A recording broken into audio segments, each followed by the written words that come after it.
Welcome back to another episode of Who Wrote That Shopping List. I am Chris. This is the shopping list, and this one is a bit of a weird one. You got to stick with me on this one. I got some thoughts on this one, and we'll see if you agree with me.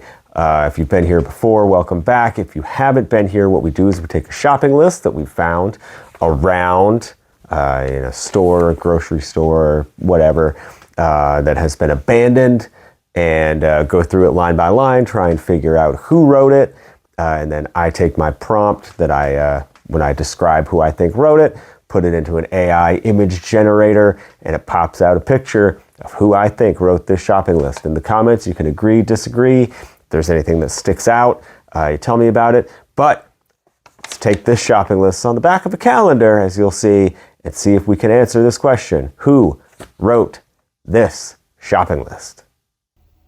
Okay, so here we have the list. April of 2023 on the back of this calendar. The back of this list is this calendar. As you can see, it is pretty big. It is a full, like a desk calendar. As you can see, pretty large, folded into four. But we're going to take a look at this particular list, and there's some interesting things in here. Several sections here. We start out, it looks like it is the Sam's list, and I'm going to go through this pretty quick because there is a lot on here, and just go through some things that stick out to me on this Sam's list. First of all caps. But the first thing, toilet paper, not all caps. So that's interesting to note. Paper napkins, buns, doesn't say if it is hot dog or hamburger buns. Although where I'm from, we call them hot dog rolls. So that might be, what that means. Bread, and looks like it's maybe a second handwriting, not sure. And then we have sugar that is not spelled the traditional way that we spell sugar, along with what I believe that is supposed to be mozzarella cheese down here. But it is spelled mozzarella cheese, but that's all right. We don't critique spelling here. We just use it as clues in our detective game here. And then a 2-pound bowl is what it says. Also of cheddar cheese. Cheese also spelled with a Z here, as well as the last one, and not an S like it should. And then just ranch, like giant ranch. This person is for sure wanting to make sure that they get that ranch. Also bacon and French vanilla creamer. Also missing an A there on creamer. Pine Sol mop. They want to make sure that they're, when they clean, that it is Pine Sol sanitized for their protection. And then this is where we get into a little bit of the interesting part. So the next few are written in a foreign language, and I think that is by far the biggest clue that we've gotten so far, but there's also more to that coming in just a minute. But underneath that, we also have peanut butter stick, tortilla chips, salt, and those are 2, 2, and 1 going from the bottom up there. And this is where they start labeling things as how many that they need. So two salts, 2 tortilla chips, and then 1, 1, 1, 1 of the others. So I want to focus right here on these that are obviously not English, and that goes with up here in this corner, the blue post-it note that is also all written in that same language. And so obviously this person is English is not their first language, and that's all right.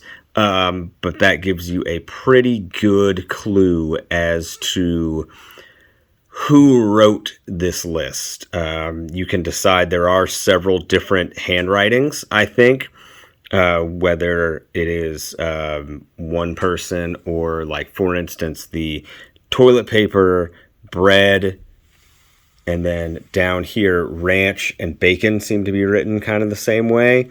But then we have the rest of these that are written. You can see if you take a look, it's hard to get all of it in one because this list is so big to keep it with, some clarity and some detail. But there you go. There's the whole thing. I think that there are several handwritings involved in this. So you can take a look here. I'm going to go from the top down again a little bit closer, and you can take one final look at this list, this Sam's list, before we get to our final guess. You can see there's a lot of cornerstones, some fundamental things here, building blocks, if you will, of the grocery store trip. Do you consider Sam's a grocery store? I don't know. I know it's I think they categorize it as like a warehouse club, but would you consider it more, when you think of Sam's, do you think of, more a grocery store, or do you think of it as something else? I don't know. That's an interesting question. So who do you think wrote this shopping list? We're going to go back to our final guess here in just a second. There's one final look at the whole big list. You can take just a look at this, and we will go back and get our final guess, and you can tell me if you agree or disagree.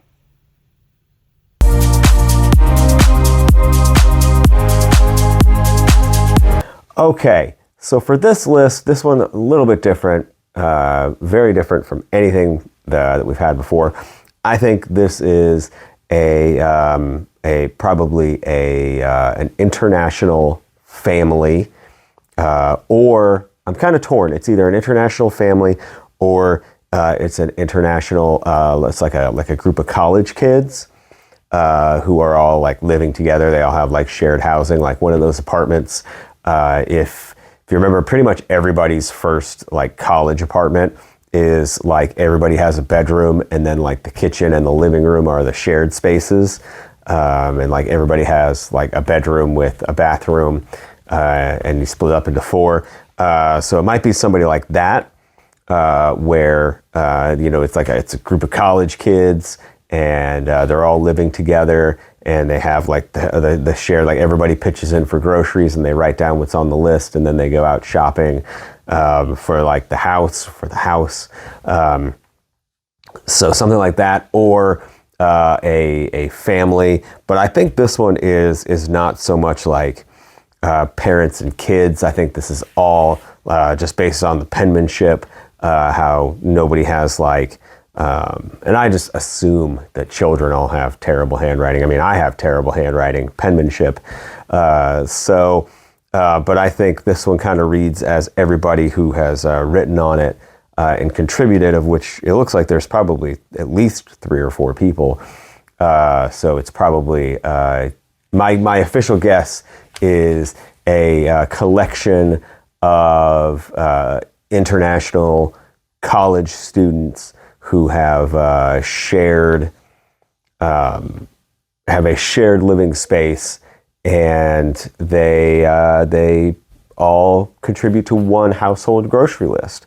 So they have all worked together to contribute to this list. So tell me what you think in the comments. Tell me if you think that I got it right, if you think I got it wrong, if something on this list really jumps out at you that maybe I missed. If you can read any of this non-English language and tell me what it says, because that might be an interesting look into what this could possibly be. Give us more clues about who wrote it. But stay tuned also next time, where we might have cats. I don't know. Sometimes they just they're sleeping right now. They're having a lazy day. So check out next time, or you can go back through the list where we have an entire playlist, if you're new, where we have lots and lots and lots of shopping lists that we've gone through. So until next time, when I have a brand new shopping list. I am Chris, telling you to keep your eyes on the ground for shopping lists where you can make gross, wild assumptions about people. Gross, not really gross, but like, a lot of. You can just make the unfiltered, wild accusations about people just by a piece of paper. And you'll never know if you're right or wrong. That's half the fun. Until next time, send your shopping lists my way.